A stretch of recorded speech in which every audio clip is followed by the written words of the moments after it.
Yo, what's up, manga fans? This is Rafael from C Manga, and I'm here to give you a review of the Breaker New Ways 141. And straight away, I have to say, this chapter, loved it, love it. I couldn't not complain about it at all. I mean, last week's chapter wasn't bad, but it had, the problems I've mentioned about the whole monthly release thing. You could tell it's been chopped up, and it just ends like with weird cliffhangers, like mid-sentence or mid-fight.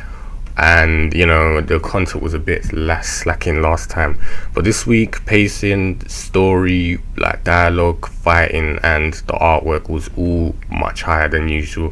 I mean, to be fair, the artwork is always on point, but this week it just seemed more dynamic and in your face. It was really enjoyable. But this chapter made me think about Kang-Sung's fate. It's kind of like on the fence with it. It's like, is he gonna die or isn't he? Because this technique he's using right now, this whole defensive thing, makes me think plot wise he's kind of buying himself time, even though obviously he's not intentionally doing that. He intends to try and fight Chun-Woo, but if things work out and this defensive technique lasts long enough, he'll be able to survive, and some Wu Clan could get there, and Shi-Woon could stop this. But I'm also, as I said, on the fence because Chun-Woo could basically start getting serious and basically unleash the Black Heaven and Earth technique and most likely kill Kang-Sung, and most likely this will be the Mirror Alliance actual fall. But either way, onto the chapter.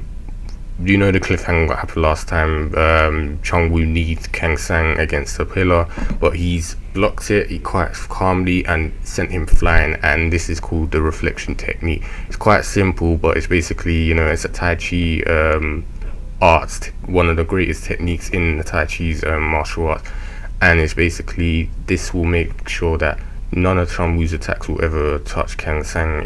They won't harm him at all. It's basically redirect or return those attacks to him. And we see this again when Chun-Woo tries to punch Kang-Sung, and it's like he just twisted him around, like pushed it away. Then it's like he tries a roundhouse kick against a pillar, but this one Kang-Sung had to block because I can't remember that guy with the long hair, but he noticed it's like that destroyed the pillar. It's like even if you were to block that most likely would have pulverized all your bones. So I'm guessing Kang-Sung can differentiate with which attacks he can block and which he can't. But this Tai Chi move is brilliant because it's like apparently one of the legendary arts in Tai Chi, and it's such a rumor that apparently it can stop the flow of power, and no matter what way or how the person attacked, it can be redirected in any direction, as I said, or returned on themselves. And this is what this whole chapter is just demonstrating. No matter how much stronger Chun-Woo is, this technique that Kang-Sung's been using is very effective because it's counters using the enemy's strength weight against themselves. And we learn that Kang-Sung has been preparing for this day, and I'm assuming since the last time Kang-Sung fought Chun-Woo, he's basically said, I need a technique to counter this guy, because when he comes back he's going to be much stronger. So he's prepared all this time for this day. The technique is pretty much in metaphor sense, as he said, it's like he's Chun-Woo's the destructive power attacker, and Kang-Sung is defensive attack stopper. And in it, a brilliant way as it was portrayed in this chapter was it's knife and water. No matter how sharp the sword or blade is, you can't cut water, you can't do anything to it, you can only just splash it. And this is what the technique is. It's just nullifying all this power. So last little bit, we see that Chun-Woo tries another ferocious punch. He's literally just turned his whole body around, and it's frustrating him, and he tries to follow up with a roundhouse. And this attack, this is where it's like he's telegraphed his attack. Kang-Sung said, this massive attack, I'm gonna return it. He's like, he twists him and sends him flying, and it's like he goes far across the building and lands basically on the upper part where where the elevators go. So he's landed on the upper floor. Everyone's like, oh crap, like damn, he's doing this, he could win.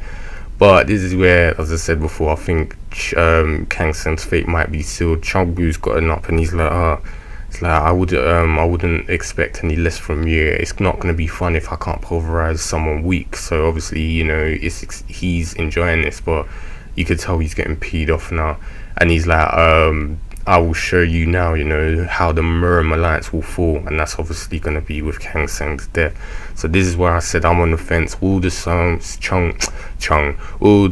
Sun-Woo clan arrive on time, you know, and So-Chun and Shi-Woon, will they arrive to prevent this, or is Chun-Woo going to go like freaking crazy, like Black Heaven and Earth technique, or just, you know, use more power and basically kill Kang-Sung, which will result in the Murim alliance basically fall.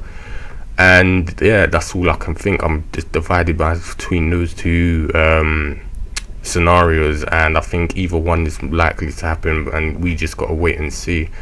So yeah, that was the chapter today. It was very interesting. It was actually quite weird because I felt like this is deja vu. The way Chang-Woo fights is so similar to Shi-Woon, especially when he gets angry. And you know, we've seen this recently. Shi-Woon was attacking aggressively and he was fighting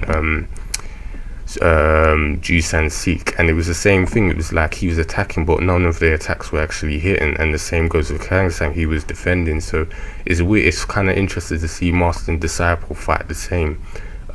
Which leads me to think, what's going to happen when they meet? I don't think it's going to be a happy reunion. Of, you know, Chang-Woo is pretty much gone past the line of, or beyond the point of return. I don't think he's going to come back and be happy and joyful or stop because he's seen his disciple. He wants revenge, he wants to destroy the Murim Alliance, and he wants Seoul City as he's present, which the SUC are going to prepare for him whenever that's going to happen. But I guess it will happen at a random point, you know, like during a fight there'll be an explosion or something.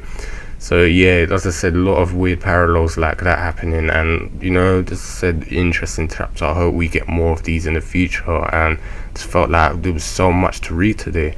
So anyway, that's my rambling. You've heard my predictions of what will happen with Kang-Sung's fate, and the SUC's plan of, you know, presenting Seoul to Chang-Woo. But you know, the usual, I want to know what you guys think. Did you enjoy this chapter? Do you agree this one was much better than last time? And what do you predict will happen next?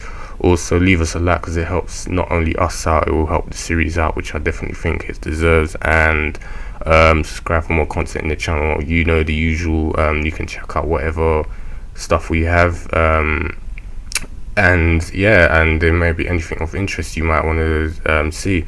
So you can check them out on the top right or left, and you know, find out anything you want to, you know, watch. So that's enough rambling from me, and I'll speak to you guys next time.